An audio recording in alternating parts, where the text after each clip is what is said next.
This episode may contain content of a graphic nature, including descriptions of physical and sexual violence against adults, children, and animals. Listener discretion is advised. Hi everyone, I'm Talia. And I'm Tanya. And together we are Crimes and Consequences, a true crime podcast.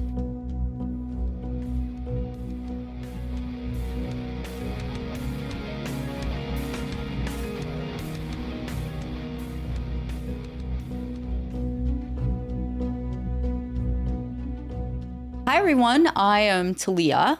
And I'm Tanya. And this is Tanya, my lovely co-host. We are two attorneys that like true crime a lot. Like discussing it. Yeah, we do. Yeah, we don't like to commit it. Right. But we like discussing it. And I have a story today that I'm going to tell. And she doesn't know this story. This was suggested by a fan of ours named Chanel B. Thank you, Chanel. Yes, thank you for it. It is a really interesting case. I spent a lot of time researching it. It was written by a lovely friend of mine named Rachel, but I added to it too. So I'm going to give you a little background, okay? Okay. This is about Alexis Murphy, and she's 17 when this story takes place. She was born on June 5th of 1996 in Charlottesville, Virginia. She had 3 brothers. They were younger. She was the captain of the football team, and she was beautiful. She was captain of the football team? I'm sorry, volleyball team. Thank you. Be really, I mean, like, you go, girl. She could. She could have been. She could have been. Thank you. Yes. I'm a little tired. I have allergies really bad, and it's allergy season, and pollen is high. Unfortunately. So I'm a little bit like a zombie, and everybody always comments how I talk so slow. Well, sorry. Yeah. It's what you get. I'm a little bit of a zombie. She was hoping to play volleyball in college too. And she was looking at colleges because she's getting ready to graduate. She considered a career in accounting after high school, but she was your typical, this story takes place in about 2013. And she was like your typical 17-year-old. She had social media all over it. She liked Vine. Vine. Oh, I remember Vine. Yes. She had over 10,000 followers. Wow. Right? And she lived in a very small town that had less than 10,000 people. So she was very popular. Oh, I got to put on my glasses. She was described as joyful, vibrant, athletic, stunningly beautiful, with an infectious personality and a warm heart. She's about 5'7", weighed 150 pounds. The story takes place August 3rd of 2013. Alexis had left her home in Shipman, Virginia. Okay, small town. There's not a lot going on in Shipman. Like a McDonald's and probably a gas station. Right? Probably some bars. Yeah, and probably that's it. And some churches. There might be a Walmart nearby. Maybe. Yeah, maybe. Nearby, maybe. She was going to leave on that night, August 3rd, to travel to Lynchburg to get hair extensions because she was getting ready for her senior photos. Oh, fun. And she wanted to look. Yeah, of course, right? The drive from her home in Shipman to where she was going to get the hair extensions was about 40 minutes. But she never made it to her appointment. Oh. Before leaving her home, Alexis tweeted on Twitter, quote, "I actually look cute right now." And that was about 5:40. She was always on her phone. You know how their thumbs go. Oh, yeah. So yeah, fast. my daughter's like I don't even understand. How can you even do that? I can't so even fast? see the letters. I know. Without my glasses. And just so you know, this was a Saturday evening. The last time her family saw her was about 7:15 p.m. She was driving her dad's 2003 Nissan Maxima. He let her borrow the car. She was last seen at Liberty gas station. And it's a popular gas station that has a McDonald's right next to it. And it's on US 29 in Livingston, Virginia. And again, this is Saturday evening, August 3rd, 2013. Alexis's family stated she often went to that gas station because there was that McDonald's, and she absolutely loved their caramel frappe. Oh, yeah, those are good. Those are good. Those are really good. Too many calories for me. Yeah, I know. Alexis' family became concerned when she stopped answering her cell phone because she's, again, Right. I always mean, on it. I can understand being concerned when your child who is constantly on their phone doesn't mine answer. are. Yes. And it was starting to go right to voicemail. Oh, no. Which is That's not good.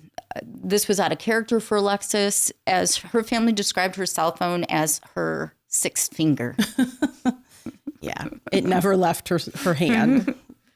In the early morning of August 4th, Alexis' grandmother, because she lived with her mom and she lived with her grandparents, had contacted her mother, who worked the night shift, and said, Alexis, she didn't come home. And they're obviously very concerned. She's just going to get hair extensions, right? Right. So, and her phone's going right to voicemail. So the family contacts the police. And on August 4th, they begin their investigation into her disappearance. They knew something was wrong. This just did not fit this great student. You know, it didn't fit anything about her. And this isn't 1970s where they're like, oh, she's a runaway. Yeah, she probably ran away. No. On August 5th, the FBI and the Virginia State Police joined the search for Alexis. So they took this extremely serious. They did. And they found where her phone was last pinged. It was about 17 minutes away from the gas station. And then it died. Investigators searched a property on Canary Loop off of US 29 in Livingston, because that's where her phone was. So they're looking, and they're actually using helicopters now too. There were hundreds of tweets with the hashtag Find Alexis Murphy. Everybody, they put missing person posters up, which we have one here. And one of her friends was able to convince a popular rapper named Whale. I don't know, W-A-L-E. Nope. Listen to Whale. I I'm don't too listen to old rapper. Yeah. to keep up on the new stuff. And he retweeted the message to more than 3 million people. Wow. On August 6th of 2013, so we're 3 days in, the FBI issued a statewide bulletin seeking information about Alexis's disappearance. And when they were looking for her, they started going to the area where her phone last pings, right? Yeah, of course. That's logical. And one of the people they met with was a man named Randy Taylor. And he's in Nelson County. He got on the radar because, first of all, his phone pinged in that area. And second of all, they had CCTV footage from Liberty gas station that showed her talking to a white male with a lot of tattoos. And he had one on his neck. It's like, I don't know, Tweety Bird or something like that really stood out. And her phone was pinged by him. So he gets on their radar. She's seen talking to him. Also, on the CCTV, it shows that Alexis is talking to this man. He holds the door open for her. She has filled up her gas tank and her dad's white car, and she follows this camouflage truck, kind of like a Bronco looking truck. And you can see it on the camera that it appears she's intentionally following this truck. Well, Randy Taylor happened to have a camouflage truck. They go and they try to talk to Randy, and he's like, what are you talking about? I don't know her. Yeah, right? No, they show him a picture, and he's like, never seen her before in my whole life. Sure. And Randy was 48 years old. I'm going to tell you a little bit about Randy. He worked off and on for the past 5 years previously as a used car salesman at a dealership in Ruckersville, Virginia. He's kind of rough looking. I don't think I'd buy a car from Randy. I'm just throwing that out there. He was a father of a teenage son, and he was never married. He didn't really even spend any time with his son for a while. But then the boy ended up living with Randy for a few years and then moved back with his mom. Okay. He has a criminal history. It's mostly nonviolent crimes that span over 20 years. I'll give you a little bit of background, not to bore you too much with him, because he's a piece of shit. Yeah, I was guessing. Yeah, yes, he's a piece of shit. I was assuming that. He had some burglary, grand larceny. He was sentenced to 10 years in jail, but was released after 4.5 years. He was convicted of arson. Oh. And he got a 2-year suspended sentence and some restitution. And he failed to pay his restitution. So his suspended sentence got invoked. And he ended up getting out on good behavior after not very long. I don't know what he burned. I don't know. Yeah. He's just doing petty things. He paid a total of $855 for his restitution. Whatever. Well, who knows what he burned.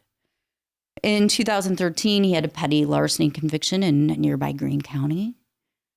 And he's also a person of interest for some other girls that disappeared. Really? But we'll get to that later.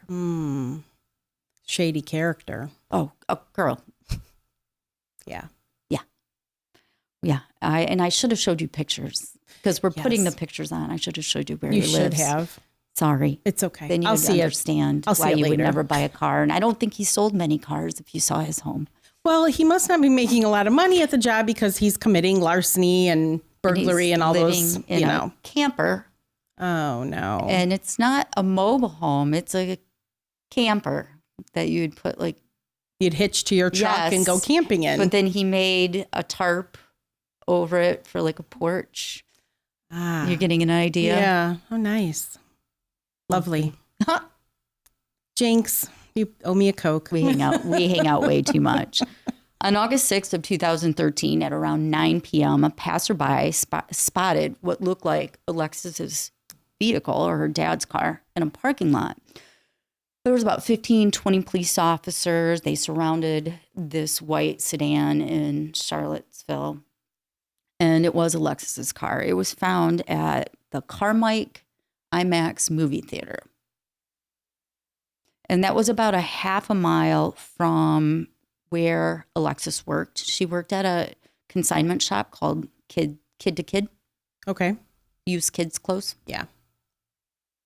Police dogs traced a scent from the car to these Arden Place apartments in East Rio Road, which was less than a mile from where Alexis' car was found.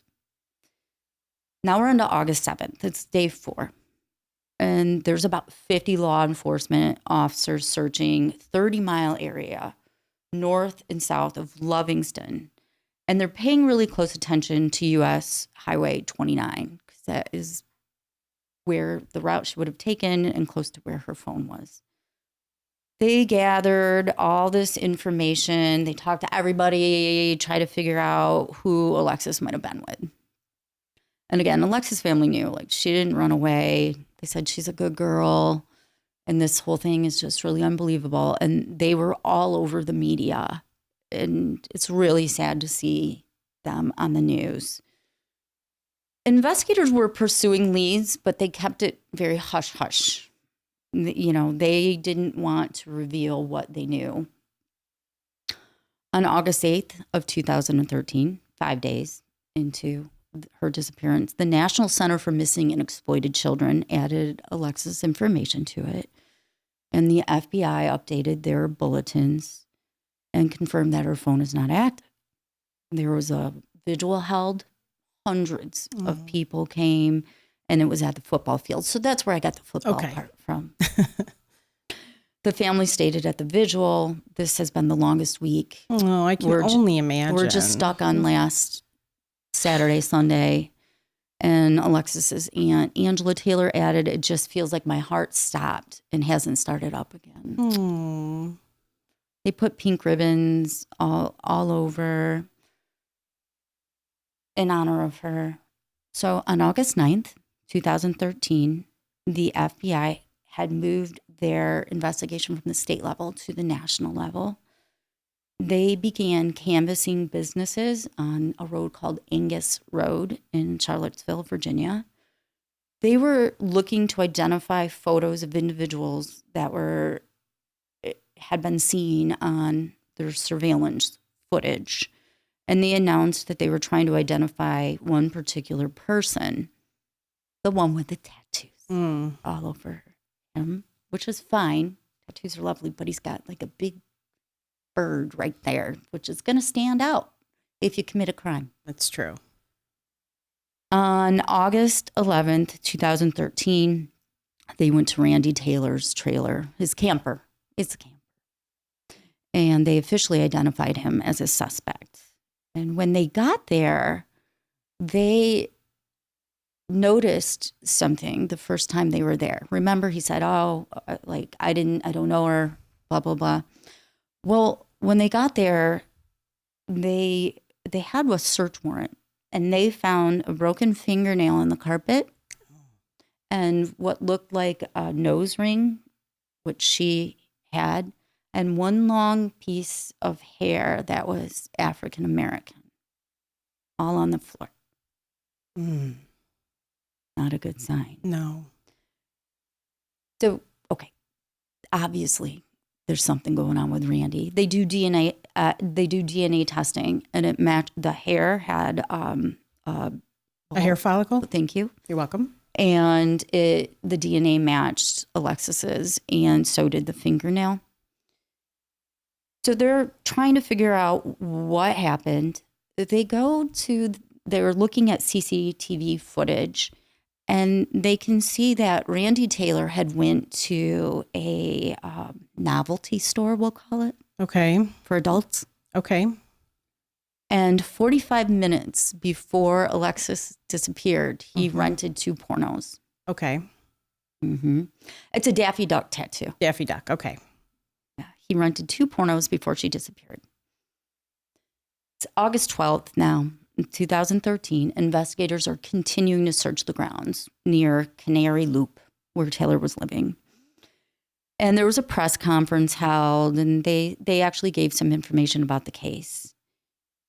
They combed the area around Randy's camper, and they hauled away. His camper was shit. So, it was filled with shit. I can imagine. It's gross. Yeah, and I mean, gross. it's almost a week later when they visit, and he hasn't cleaned up. So that will tell you something, right? It's gross. But he didn't run a vacuum or anything. No, and I think he stole electricity from Oh, lovely. something to get it going. So Margaret, they're back there at his camper. Margaret Turner, that's a grandmother of Randy's son, and she owned the property where they'd been living, stated that Randy lived in this camper trailer. Oh, and he ran the electricity from an abandoned home nearby. Oh. From an abandoned home? I guess somebody's paying that electric bill. Yeah. Huh. Maybe somebody was renting it. Nobody was renting at the time. I don't know. Maybe. He figured it out. Dumbass managed to figure it out. Right. Again, Randy was seen with Alexis following him. And something that's really strange is that Alexis's aunt recognized Randy when the police showed her a photo. I mean, it's got Daffy Duck there. Right. He had sold her a car. Really? 3 years earlier. Small world. Yeah, right? And she found him to be really creepy. But I guess it was a really good deal on the car. She couldn't resist it, right? It's such a good deal. I'll buy it anyway. The police end up getting a second search warrant. And when they do, underneath Randy's gross, disgusting, nasty-ass couch, they find a shirt of his. And when they open up the shirt, there are a pair of fake eyelashes Uh-oh. and tons of, what is it? Hair extensions? Yes, thank Okay, you. You're welcome. Hair extensions in it. As So eyelashes and hair extensions? Yeah, it's really sad. That is. It's terrible. Like, it's really, really sad. So they have her broken nail. They have a strand of hair. They have her nose ring. And then hair extensions and fake eyelashes. And why would he keep it? I know that's It's the second time they're searching. So fucking weird. Yeah, exactly. They're the searching second time. again. And you just, forgot he's to a clean under your couch. right? Just didn't clean under your couch. They're not, he probably, who knows? Did he forget about it? I think that he wanted to keep it as a trophy. Randy appears in court on August 13th, and he's got this hearing for felony abduction. And it was handled by the prosecutor, of course.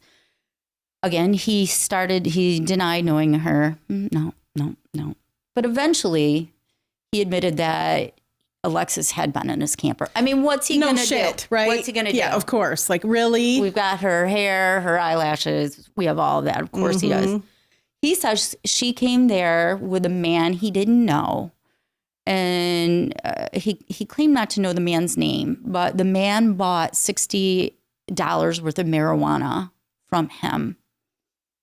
He stated that while they were there, the man and him had some beer, but Alexis didn't drink any beer. And the man and him smoked weed, but Alexis didn't smoke any weed. So she's on her way to get her hair done for her senior pictures, and she went alone. And she just all of a sudden shows up at his trailer with some guy to buy weed. Yes. Okay, that's the story. That's the story. Okay. Randy claims that Alexis and this man went their own way in separate vehicles, and he maintained his innocence. Sure. He said it was a black man with Alexis, and they should be really looking for him. Oh, of course. Yeah. He's the real perpetrator. He was in his early 20s. He had cornrows and was driving a 1990 sedan with 22-inch rims. Oh, nice. He's got the details. Yeah, he does. Didn't remember Alexis. Didn't remember a bit else, but he remembered those. But then he remembers rims. Alexis and, the rims. Okay. And all that. So I told you they got that search warrant. They found all the stuff. His attorney said finding a hair in the residence doesn't mean he killed her or abducted her. And finding Which is the hair true, sections, technically, yes. And the eyelashes. She just left them there, right? She decided she had enough with the eyelashes and the hair extensions, and she left them behind.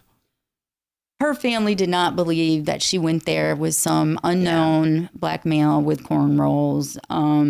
It didn't make any sense. It doesn't make any sense to me, and I don't even know this poor girl. They said it's a big, fat pack of lies.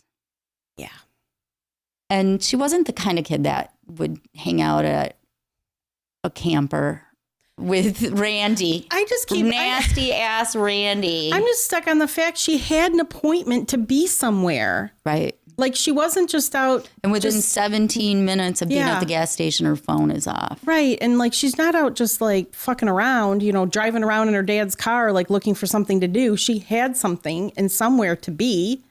So her family stated that she would have considered someone like Randy Taylor to look like some sort of freak. Yeah. And not go with him. So let me tell you a little bit more about Randy Taylor. He is a suspect in the murder of Samantha Clark, who disappeared in 2010. Samantha lived at the same trailer park area as him, and she disappeared somewhat in the middle of the night. And during the day and at night, he had called her 6 times. So she was like neighbors with him. And she just disappeared. And he was the last person to talk to her 6 times that night. Was she a teenager as well? Yes. She was 19. 19. Very, very interesting, right? Right. Like, why do they keep picking on poor Randy? Right? I know I'm being sarcastic. But, They ended up putting a GPS on his car. There's a whole lot of stuff that's just really not worth talking about. But on August 20th of 2013, he was ordered to stand trial.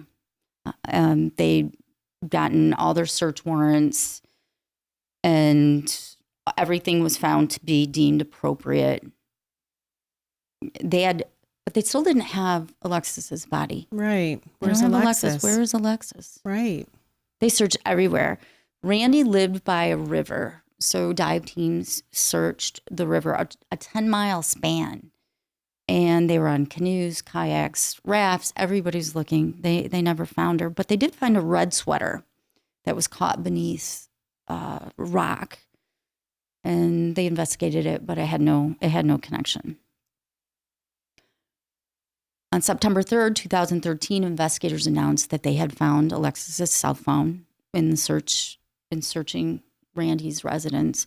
And it was really interesting. Did you know that they use dogs, and dogs can smell some sort of glue on cell phones? No, I didn't know that. Really? Uh-huh. And so the dogs found the phone in the woods by Randy's house. Sniffer dogs for cell phones. Those dogs are amazing. Who knew? I know. I had no idea. There's cancer too. Huh. Oh yeah, that's right. They can. So they can smell. That's amazing. They looked at her phone. It was smashed. It was like destroyed. And they were hoping to get coordinates from it and help see her precise location. And basically they couldn't, but it was only 50 feet from Randy's place. 50 feet. But he didn't do it. He didn't do it. No, she decided when she left to smash her phone and throw it in the woods 50 feet away. She was never there. Oh, wait, she was there. It's Oh, wait, so she was confusing. there. It gets Yeah. so confusing. She was with that guy, and sure. So now there's a new person of interest, believe it or not. Really? Because Randy is like, I didn't do it.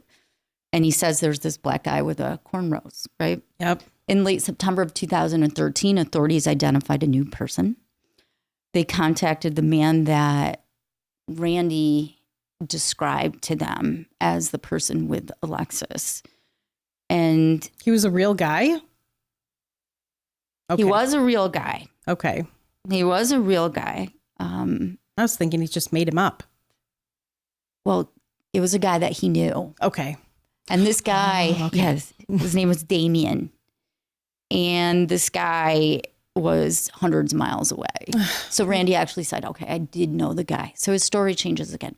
I knew the guy. His name is Damien. Yeah, these are all red flags to the police, And right? Damien had an alibi. He was in Alabama, hundreds of miles Thank away. goodness.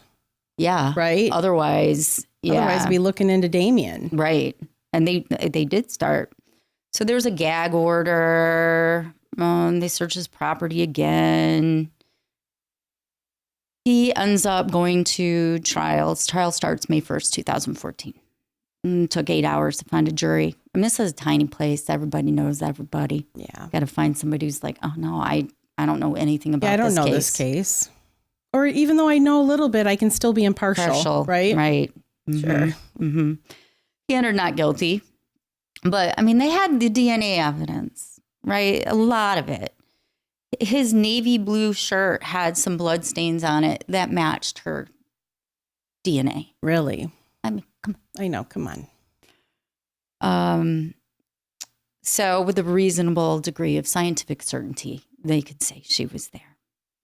And then the human fingernail fragment, her diamond-studded nose ring, a strand of her hair.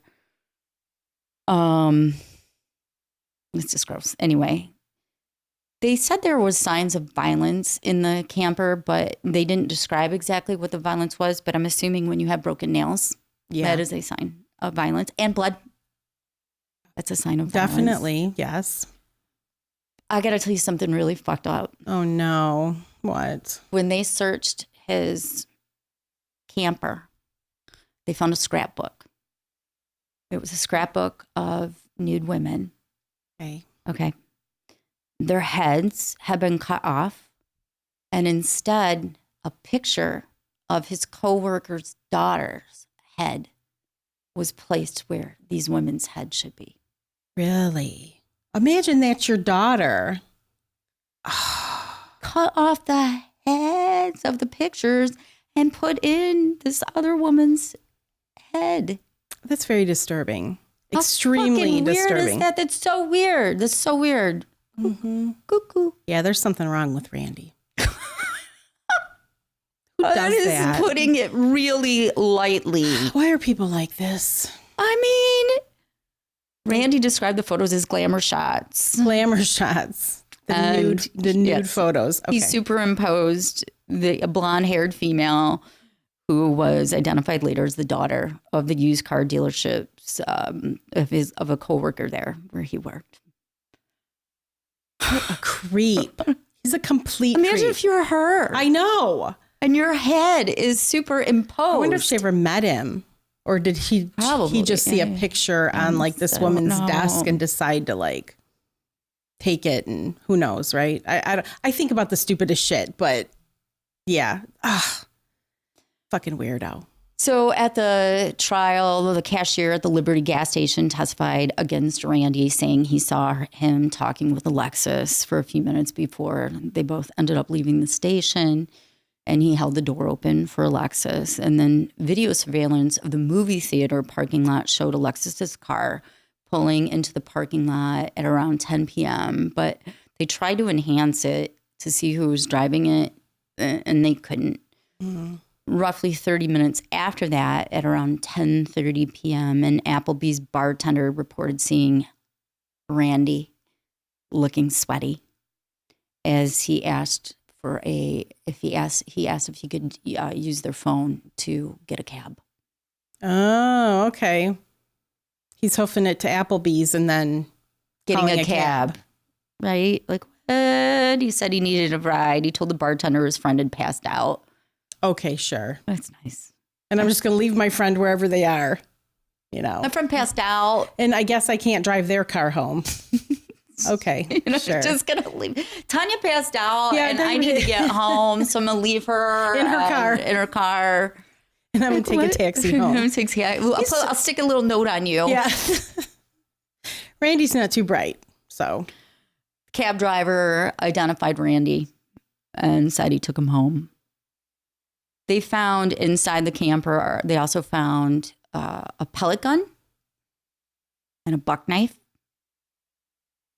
Overholt, he's one of the sheriff's deputies, collected 2 beer bottles for analysis. And again, Randy is sticking to the story that Damian Bradley did it. He did it. He did it. But they're like, he couldn't possibly. He couldn't have done it. Bradley testified on the stand that he'd never been at Randy's residence with Alexis, stating, Alexis and I have never even been in the same room together.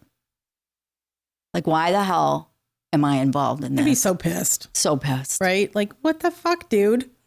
He had seen her on Facebook before, but he'd never spoken to her in person. He gave his DNA. It didn't match. It didn't match anything in the camper. And yeah, he had nothing to do with it. Let's see, what else is interesting? Told you the canine units found it. So he was found guilty on May 8th, 2014. He was found guilty on the charges of first-degree murder in the commission of an abduction with the intent to defile. Wow. Alexis's mother, her name was Laura Murphy, spoke after the verdict was read and just talked about how, painful it was. I feel so bad for when the she families. did, Randy got up and tried to dart for the door. He's like, I don't want to hear this shit. How disrespectful. He was then escorted out. So Alexis's high school graduation, they honored her with an honorary certificate of graduation, which was, I'm sure it was very so sad. It sounds like she was like well liked and popular, and not that it matters, but You know, like everybody knew who she was, it sounded like.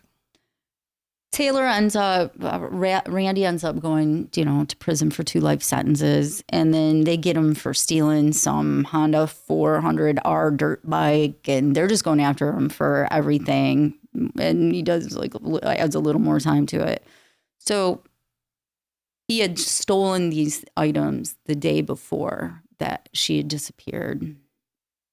But time goes by. He's doing his time. And eventually he says where her body is. He does. He does. He admits it. Yes. The police found her body 4 miles away from his place, and he had buried her. And what they suspect happened is they believe that he lured her to his camper, that she went willingly just to get a small bag of weed. And while she was there, he brutally, sadistically raped her. And he admitted he suffocated her. That's how she died. So he confessed that he suffocated her. As far as Samantha, she's a missing person still. And what's really interesting is then authorities started looking at all the runaways and stuff. And there's 18 girls that fit the age profile in that small area that have disappeared. I mean, statistically, if you compare the disappearances with probably the local population, it's probably less than 10,000. Yeah, right. It's a huge statistic. Wow. So he could be a serial killer. Yeah, they suspect that for 20 years he's been probably doing that stuff. And getting away with it. That's crazy. He's never admitted to anything else. No. No. But Samantha lived next to him, and he's the last person to talk to her. Yeah. And she's never been seen since. Terrible. God. I'm surprised. Why didn't he just come out with it? It's not like he's going anywhere. He's going to die in prison. I don't know. He was saying he was innocent up until... Yeah. It took 7 years for him to admit that he killed her. Yeah. 7 years. At first, he tried to strike a deal. And, he's innocent, of course. But he said, okay, if you give me 20 years, I'll tell you where the body is. But I'm innocent. Yeah, I'm innocent. And they were like, fuck you. Yeah. And they wouldn't do it. And they gave him 2 life sentences. And then eventually, 7 years later, he said where the body was and that he suffocated her. But I'm sure he hurt her very badly. Yeah, I'm sure. Before. Oh, yeah, because there was a struggle. I mean, her nail was broke, her nose ring. In this nasty camper. I know, this poor girl. I know. Only 17 years old. I'm so sorry for her and her family. Yeah. Her family seems very amazing. And they have a foundation for her set up. So that is the story of Alexis Murphy. Well, thank you, Talia. Thank you, Tanya. I'm sorry. I feel sad. Story. I feel sad now. I know. It's terrible. It's terrible. But on another note, you guys can follow us on our patreon.com/TNT. It's letters, TNTcrimes.com. And we release 1 episode a week besides this that are ad-free and specifically just for our Patreon followers. And we also do the same with our Apple subscribers, ad-free, early release. And what else? We have a website, crimesandconsequences. Yep, with merchandise. With merchandise. That you can get. We have things that we used to be more vulgar, but we've tamed down because of the rules on YouTube. Thank you. I'm just going to say it. The rules on YouTube. We've had to tame down, but some of them say, what the fuck, Tanya? Dead inside. I hate. Yeah, if you saw last week's video, I had the t-shirt on. Because we hate people sometimes. I hate Randy. I hate Randy. He's a piece of garbage. Mm-hmm. So, yeah. It makes me angry. Yeah. And don't forget to hit the like or subscribe button. Oh, yeah, that's right. That would be really nice of you guys. Yeah. We would like that. We would like that a lot. You could hit like on this video. And if we could, we'd hit like back to you. Yeah, we would. And on subscribe to whatever podcast app. Yeah. You know, whatever you want to do. Tell your friends, family. Have a Crimes and Consequences night where you gather all your friends over and have some wine. Yeah. So, but until our next episode. Don't kill each other. Bye. Bye.